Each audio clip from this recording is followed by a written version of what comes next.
Good morning. Of course, as soon as I decide to, well, as soon as I get myself together to press the live button, then it's time for people to start getting their grass cut. Poor planning on my part. But I do have my intro, my video intro. Um, okay. How do I play? Okay, I want to. This is my video intro that I made.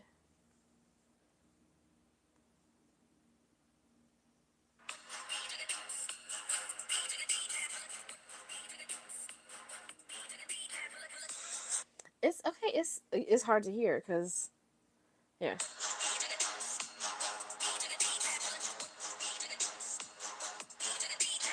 This is supposed to be on my videos, but I've been doing live, so I haven't been putting it on my videos. But I'm gonna start playing that at the beginning of my live soon.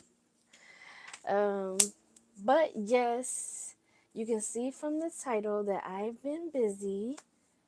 I mean, of course, even though I haven't been live every morning like I wanted to be.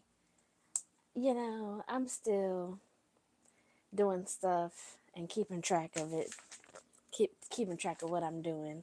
So I got an update for you, a synopsis. I mean, I've been editing. I've been editing my little patootie off. Editing takes a long time, so that's another reason why I was like, I will not be doing this after these 60 days are up. I'll be doing it, but I'll be doing it at a more reasonable pace. I'll be doing it at a more reasonable pace that I can be reliable with. So, what have I been up to? So, first off, I DNF'd Junie. Junie is a book about a young slave girl. She was enslaved. She was enslaved on a plantation where she was friends with the young white girl who she was a maid for. So this is like her maid. They spent all their time together, and the girl was defiant, I guess, because her home life was kind of messed up, and she treated Junie, well, and taught her how to read. And this was because she was a reader, so yeah. Um and there was also like I don't have the synopsis in front of you, otherwise I would try to give you like a quick rundown, give you guys a quick rundown, but there was a storyline where the main character, she okay, she felt guilty and felt herself responsible for her sister's death. That was one storyline, and then the other storyline was with her and this girl, this white girl, and the the white girl was of age. They were of a certain age, like they're young, but they're of a certain age, so it's about time for the white girl to get married off. That's what was happening in the story, and she wanted to prevent that, not necessarily because the girl was going to be gone, but mainly because she assumed that she was also going to be gone with the girl, and that's why she had to prevent it, because she would basically be considered, her whole life would be upended. That's all well and good. I tend to not take to stories like this because they they put the facts, like they put history in a certain light that I don't think is served well by, like, we have understandings of what has gone on in the past and how we've dealt with it, how we've coped with it or not dealt with it and coped with it. So I feel like storylines like this just exacerbate the problem that we already have. Like, people want to deny the history. So honestly, I just don't really get down with stories who sanitize relationships that were completely unequal and unfair and a lot of times savage. I'm not with that. I'm not with it. I ain't with it. So that promptly was DNF'd. Um, you know, kudos to that young lady for writing a book, and I'm sure that she wants people to read it, and there are people that that book is for.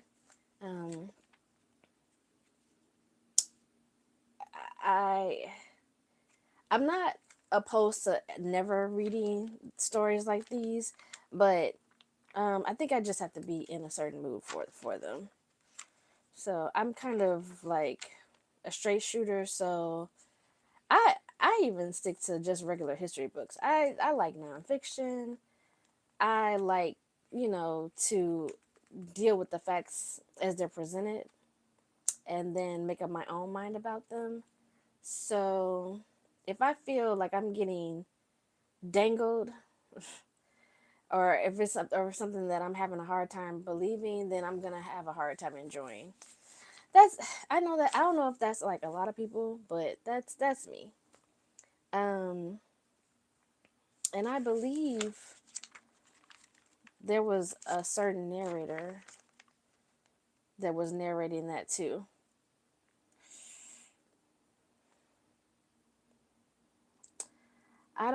I'm having issues with this narrator because this narrator keeps narrating not only projects that I don't like, but the narrator is um her I like her voice, but she's mispronouncing words and I'm like, okay, it's taking me out of the fun. I probably have is it strict? I don't know. I probably my rules are probably too hard line, but um no, that's just this is my experience of the whole thing. You know, I'm moving on and finding other connections, finding other things that I vibe with. You know. And so the I'm gonna honestly I'm gonna stop. I think I'm gonna avoid audiobooks that have this person and it's sad. You know what? I can read a book. I can read an audiobook. Hire me. I will read the audiobooks. I will read the books for the audio, record the audio. Yeah, because I just keep coming across the same person. She's narrating all the books that I'm reading, and I'm like, it's. I feel bad, but what could I say? What could I say? Um. So that was that one, and honestly, it did send me straight into a reading slump. It sent me straight into a slump. But I'm thankful. Thankfully, I DNF'd it, and I'm not going to dwell on that. I'm just gonna go on to the next project, the next thing, and hopefully have a better experience, right? So that brings me to all of the things that I've been watching. And I didn't really take stock of everything that I have been watching, but I watched a lot of stuff last night. I watched a lot of stuff like really recently. So I'll give you a rundown of those things. First of all, I checked out Project Hail Mary on Prime, which was so such a breath of fresh air. It was so unexpected. That storyline. Um, I think that I saw. Yes, I did see Kalila. She's a YouTuber. She, I watch her on YouTube. She's probably on all of the socials, but she mentioned that the not only is the book good, but the movie is really good too. And I think she mentioned that doesn't happen very often. So that sparked my interest because you don't hear people say that very often. And I got the impression that they weren't exactly the same. And I don't know. I have the book. I got the book in a video not long ago. I think it was in a video, but I definitely bought that book not long ago, and I hadn't gotten around to reading it, and I wasn't planning on reading it. But when I saw that the movie was on Prime, I was like, bet, I'll check that out. And I watched it with my teenager. I was in and out of sleep, but I still enjoyed it so much. I still enjoyed it a lot, even though I was drifting in and out of sleep. And it wasn't because I think I was just tired. It wasn't uninteresting. It's my type of story. I love space. I love a good space story. Um, it wasn't hard to follow. It was, yeah, it was a pleasant surprise because I really did not expect that movie to be like that. So I would definitely recommend checking out Project Hail Mary on Prime. That is a recommendation. And I was just all I watched all of these. Everything I mentioned, I watched on Prime. Um, then we watched Running Man. So I can't say who. I don't know any of the I don't know the actor's name, but this is a remake of like an old Arnold Schwarzenegger movie, and so I never saw that one. I've probably seen bits and pieces of it, but this one was good. This one was a really good storylines, and I mean, from what I understand, the original was really good as well. But Running Man, he ends up in this reality competition that involves him running for his life, and that's like the premise of the movie. The world is watching. the The audience is interactive. It's a wild ride.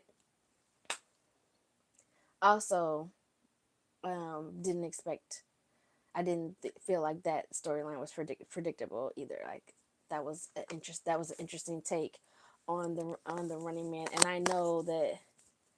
Well, I would not be surprised at all to find out that this new Running Man is nothing like the old one.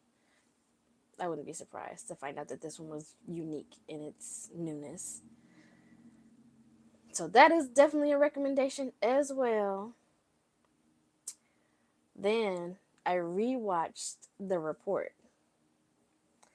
Um, this is with Adam Driver, and the movie title, like if you look at the title, it says The Torture Report, but the the middle word is redacted. Like you can tell what it says, but it's redacted. So this was a rewatch for me. I already knew that it was really good. I already knew that I was interested. That's how big of a nerd I am.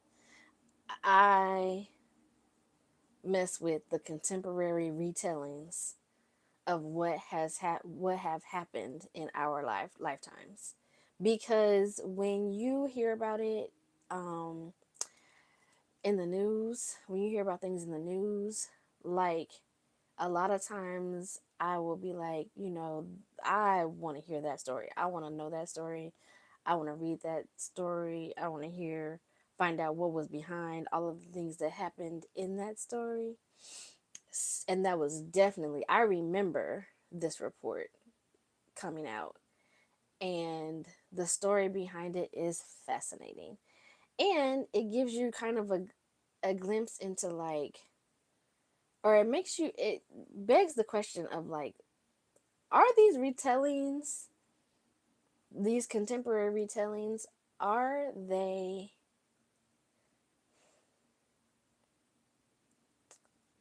competing for telling the truth? Like, are they oppositional?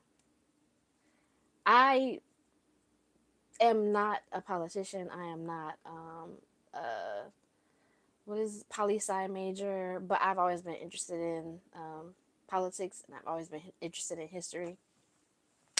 Again, it's just the nerd in me. I think the stories are fascinating. Um, But, I'm not like on the level of something that can really like understand political science, um, except for what I get from movies and books, and that's enough for me. This one is is a really good um, re dramatization. Okay, it's a really good dramatization of the events that happened, um, in gathering the report, researching the report. It gives you flashbacks to the things that were like the things that actually happened while he was writing the report, and then like the fight to get the report publicized. So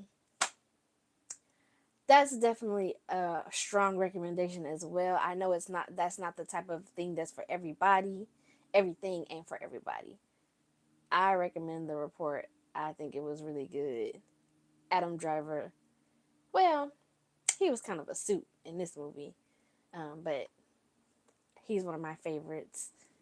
Um, and yeah, the report. What do you think? And I think it's really timely. A lot of the stuff that I am into, it's timely.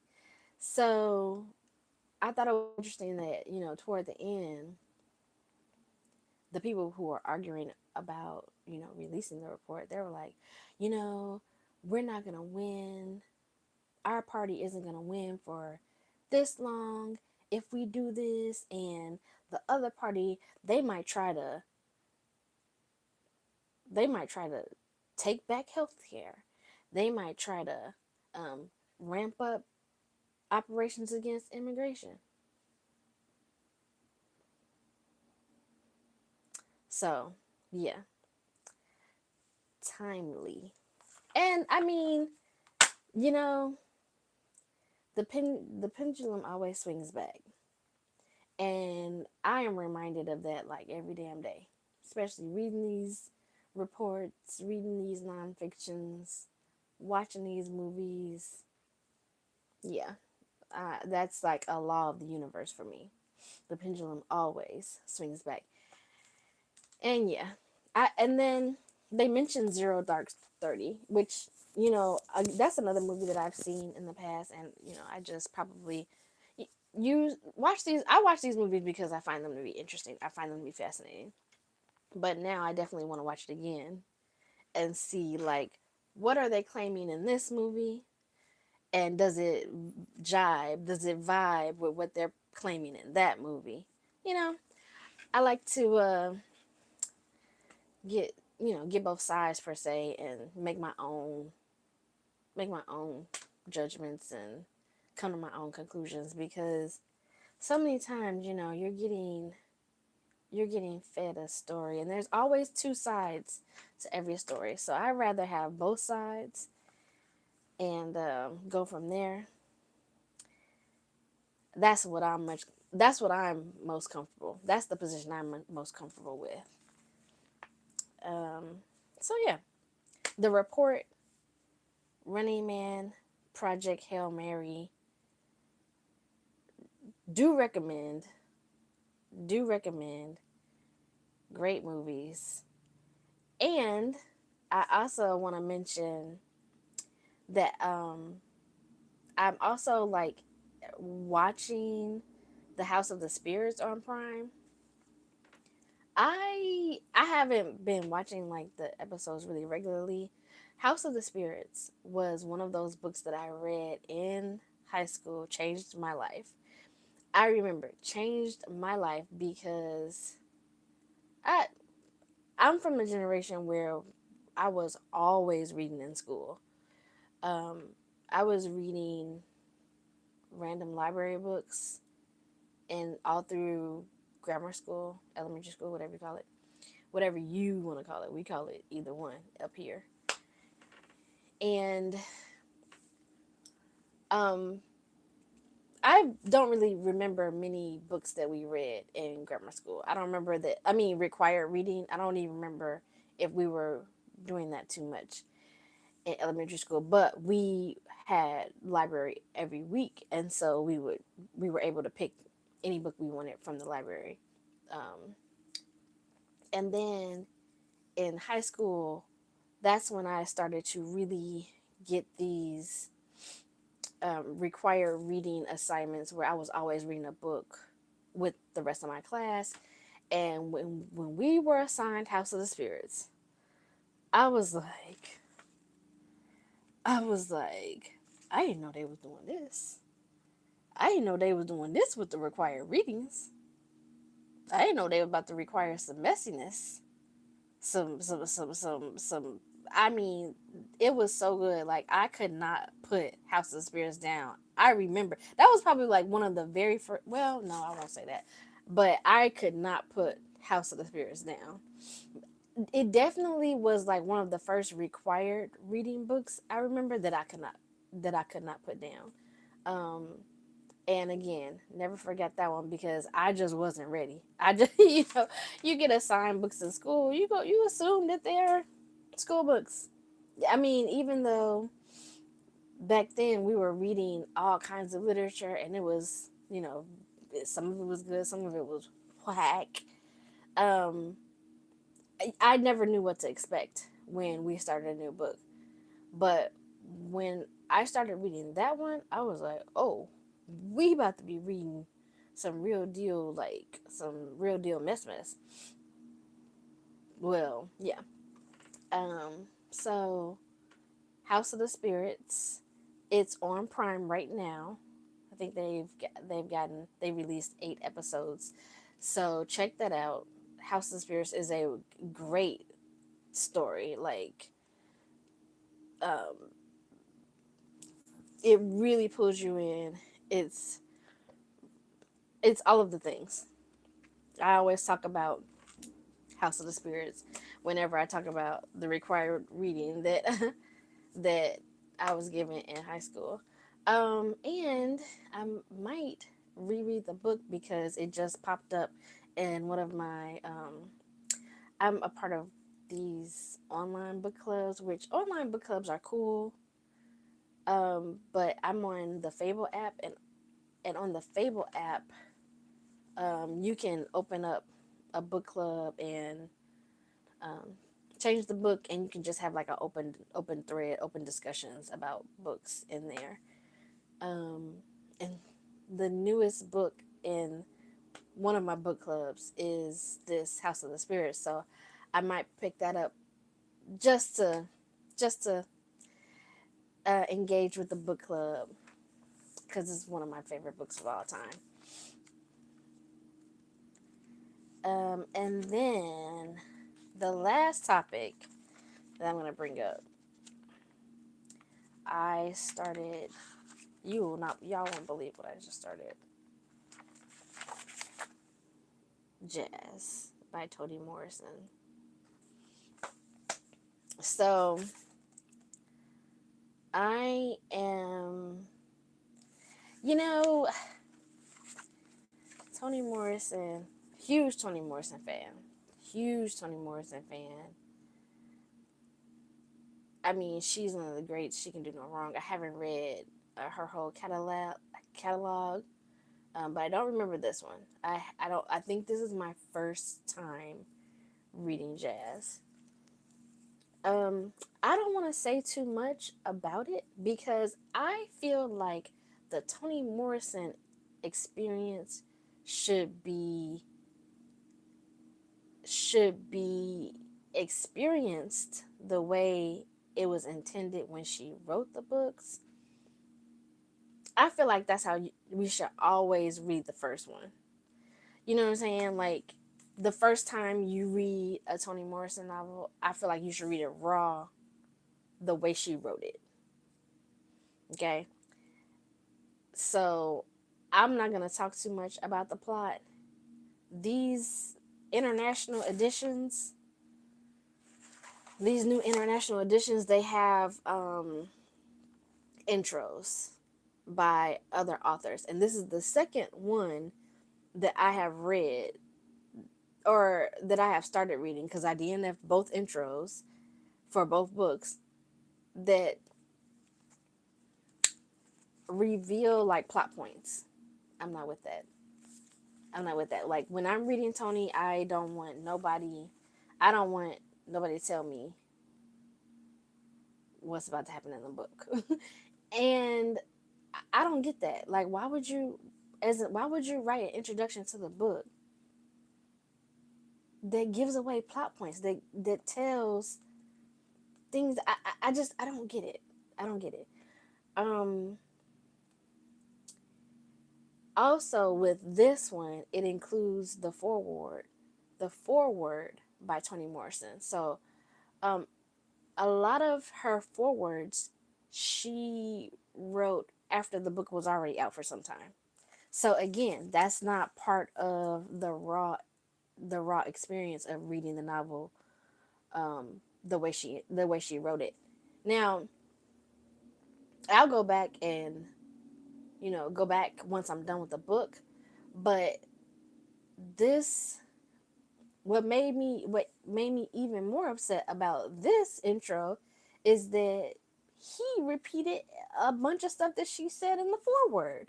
So I'm getting like virtually the same information about the book before I've even read the book twice. And um Tony's foreword was 10 minutes. Tell me why his intro is an hour. So it if if it wasn't an hour, it was like damn near an hour, like 45 minutes.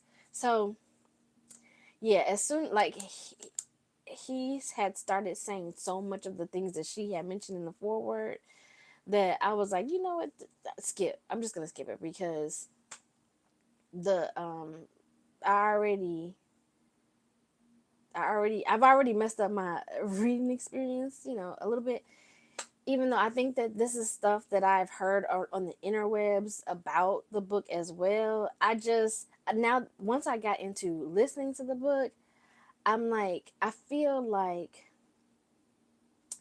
I wish I didn't know the information I knew.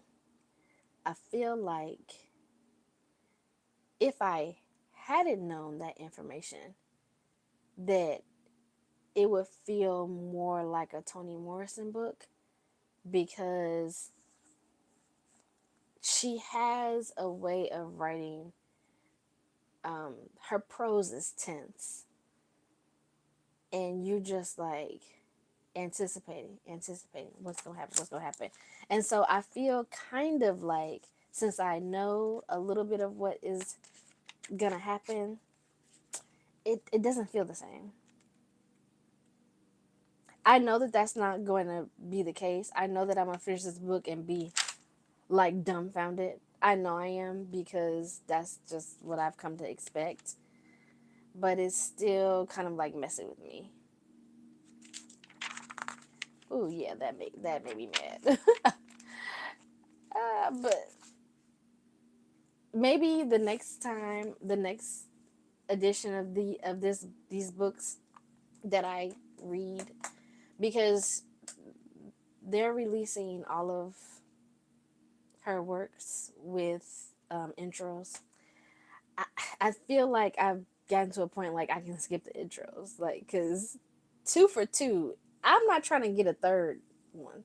I'm not trying to read a third intro that gives away plot points. No, no. I just want to read the book as it was written. Sorry to the publishing gods. Sorry to Toni Morrison, but just give me the book. Give me the goods. So that's my thoughts on Jazz. I haven't finished it yet. Probably gonna finish it tonight, if not tomorrow night, and I'll come back with my thoughts at that point. And we'll see what's on the menu next. What's on the menu next? Oh, I have Clint Smith, How the Word is Passed. Um, I put that Black Shield Maiden, I put that on hold. So that'll be exciting. These books are also like longer too than I anticipated when I started this journey. So I'm kind of at a place where I'm like, you know, Que sera, sera. Whatever will be, will be. I, yeah, I tried to do my little challenge, but I have gone from 3,300 credits to a little under 3,000 credits. It's been almost a month. Like, I'm not going nowhere. I'm not gonna put a dent in those credits, and I'm okay with that. I'm okay with that. But as soon as I'm done with this, I'm going back to my regularly scheduled program, and I'm not gonna be pushing myself as hard. Or will I? Maybe I will. Maybe I won't. Before I started this challenge, I had a goal of reading 8 books a month. And now, like last month, I read 9 books. And I could read more. If I can do what I'm, supposed to be doing, then I can read like almost 30 books. But I don't even see like the win in that anymore. Especially, I'm zooming through these books, and I'm kind of feeling like I'm not even getting the whole I'm not getting the whole experience. I'm not getting a good authentic experience with that. But that's a topic for another day. Maybe I'll do that topic at the very end, like how I cheated myself out of all these books. Okay. But you know, happy it's a new week. So, happy mid-July, happy Monday, and happy reading. No, this saying. Dun dun dun dun. Ayy.